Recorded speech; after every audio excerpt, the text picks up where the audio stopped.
Olá, meu amigo, minha amiga, bem-vindos ao Portal do José. Muito obrigado por estar fazendo o nosso portal crescer tanto. E você que está chegando pela primeira vez, vou pedir para você se inscrever no nosso portal, porque nós sempre estamos publicando vídeos com as suas sugestões, abordando temáticas que não são abordadas pelos meios de comunicação, pelo menos com o olhar crítico que a gente tenta apresentar aqui. E o tema de hoje é a novela Intercept. Reinaldo Azevedo, Moro, Dallagnol, todos esses personagens que têm sido colocados na mídia constantemente, e vamos ver se ao final do nosso vídeo a gente revela o final do último capítulo da novela. Vamos então para algumas questões que são pano de fundo para a gente poder entender essa trama toda. Em primeiro lugar, quando Greenwald ele anunciou que tinha informações bombásticas, bom, ele é jornalista e professor de Direito Constitucional, professor não, ele é formado em Direito Constitucional, mas ele tem um respeito mundial pelas reportagens que ele conduziu e as revelações importantes que ele fez relacionadas ao governo norte-americano principalmente. Então, quando ele teve acesso a esse material no Brasil, ele achou que esse material teria também a possibilidade de mudar a realidade brasileira. Em outros lugares, poderia fazer com que houvesse renúncia de presidentes, demissão de ministro, queda de parlamento, rebelião popular, mas o Brasil não é assim, Greenwald. O Brasil não é para amadores, o Brasil é para profissionais. E no Brasil é necessário que se entenda que a opinião pública brasileira, que não é diferente da opinião pública de outros lugares, ficou totalmente contaminada pelo bombardeio de informações que recebeu nos últimos anos sobre os desdobramentos da Operação Lava Jato. Nunca se viu tanta gente de colarinho branco indo para as cadeias. E o povo vibrou. Isso é uma coisa exclusiva do povo brasileiro? Não. Aí eu pego aqui um livro que estava aqui em casa, que me chamou, eu fui reler, é um livro que fala de contos russos, é traduzido por Rubem Braga, Aníbal Machado, Graciliano Ramos, é da Ediouro. É um livro interessante porque ele tem vários contos, dá para ler intercalado, né? São em torno de 30 contos, mas eu nunca tinha ouvido falar, quando eu vi esses contos aqui, num negócio chamado pogroms. Pogroms, gente, eram cerimônias que aconteciam na Rússia, onde judeus, ciganos, criminosos, ladrões de todo tipo, inimigos da comunidade, da cidade, eram levados para a praça pública e eram linchados, eram trucidados. O povo aplaudia.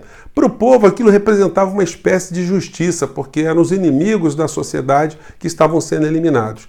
Na Revolução Francesa, a mesma coisa. Você vai ver vários quadros representando as execuções em guilhotina, em praças públicas. Vocês vão ver várias pinturas com famílias inteiras reunidas, porque elas estavam ali diante de um sentimento de justiça que estava sendo feito. E agora, recentemente, eu estou lendo aqui, ao acaso, esse livro aqui de Noam Chomsky, Quem Manda no Mundo, onde ele fala como os Estados Unidos viola os princípios democráticos para fazer frente a toda a sua ganância empresarial, sua ganância corporativa no mundo afora. E ele diz o seguinte, que a Constituição norte-americana, que preconiza o Estado democrático de direito, o devido processo legal, também flexibiliza essas normas constitucionais quando a opinião pública está a favor de uma justiça, mesmo que se passe por cima da lei.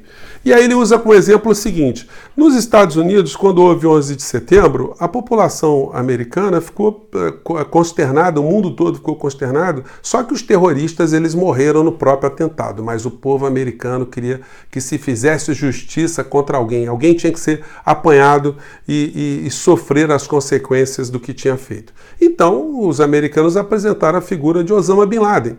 O que fez Barack Obama no governo dele? Mandou buscar Osama Bin Laden, mandou assassinar. Foram 79 membros da Marinha Norte-Americana, forças especiais, foram até o Paquistão, pegaram Osama Bin Laden com a mulher e mataram, ninguém sabe onde é que está o corpo. Onde é que estava o Estado Democrático de Direito? Onde é que estava o devido processo legal? Onde é que estava a ampla defesa? Onde estavam princípios constitucionais norte-americanos? Foram todos jogados no lixo. E você acha que o cidadão americano foi para a rua dizer, puxa vida, mataram Osama Bin Laden, mas não respeitaram as normas constitucionais da Constituição americana? Não. Eles foram para a rua, deram um tiro para cima, fizeram arminha, fizeram uma festa, a opinião pública botou o prestígio de Obama lá em cima e, enfim, e continuaram a sua história daí para frente. E no Brasil? As populações no Brasil se comportam como se comportam as outras populações.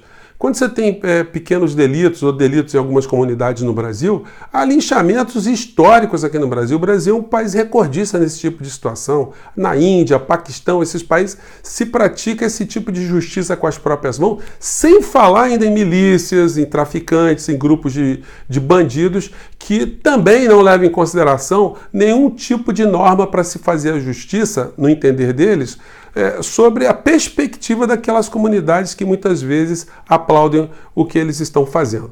Gente, como é que a gente vai querer incutir na cabeça do cidadão comum que está havendo algum tipo de violação no processo do Lava Jato, quando esse cidadão ele não vê esse Estado democrático, quando ele busca saúde, quando ele busca saneamento, quando ele educação, a justiça, ele não encontra nenhum aspecto democrático para fazer com que ele entenda que o Brasil é um país democrático de direito.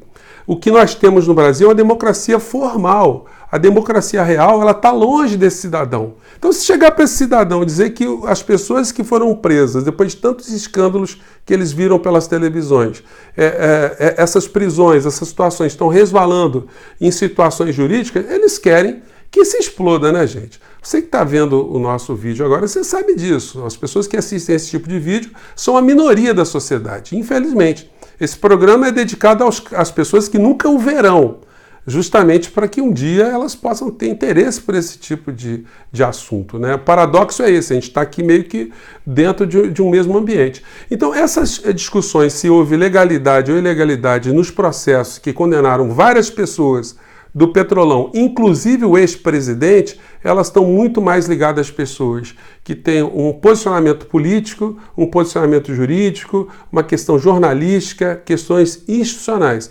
A grande parcela do povo não está nem aí. Eles querem saber o seguinte: os que são favoráveis ao Lula porque tiveram algum ganho na qualidade de vida enquanto o Lula foi presidente, querem que o Lula seja absolvido, não importa como.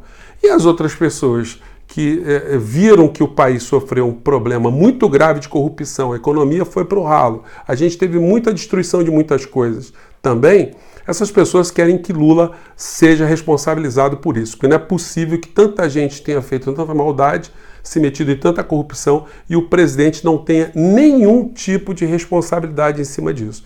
Eu estou falando isso aqui só para a gente poder entender do que nós estamos falando, gente. Existe uma visão nossa, que é uma visão ligada à paixão, do que a gente quer e do que a gente não quer. Existe uma visão que é extremamente racional.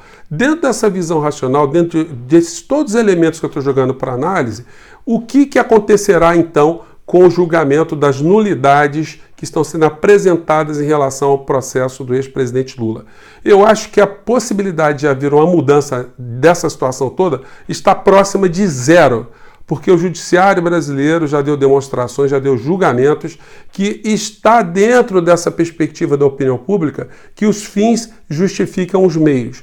E qual é o argumento jurídico? O argumento jurídico é o seguinte, que a Constituição brasileira ela defende que se haja justiça. E quando você permite que várias outras ferramentas sejam utilizadas para alguém nunca pagar a conta no final, nunca ninguém para a cadeia, que esse princípio de se ter justiça no Brasil é violado. Você não tem a efetividade da justiça.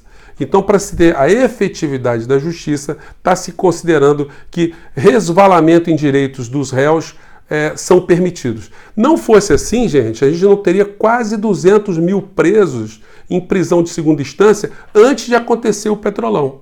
Eu lembro a vocês acham que vazamento de conversa foi só com o ex-presidente Lula? Condução coercitiva foi só com ele? Prisão preventiva foi só com ele? Monitoramento de pessoas foi só com ele? Enfim, acareação e delações premiadas foi só com o presidente? Não.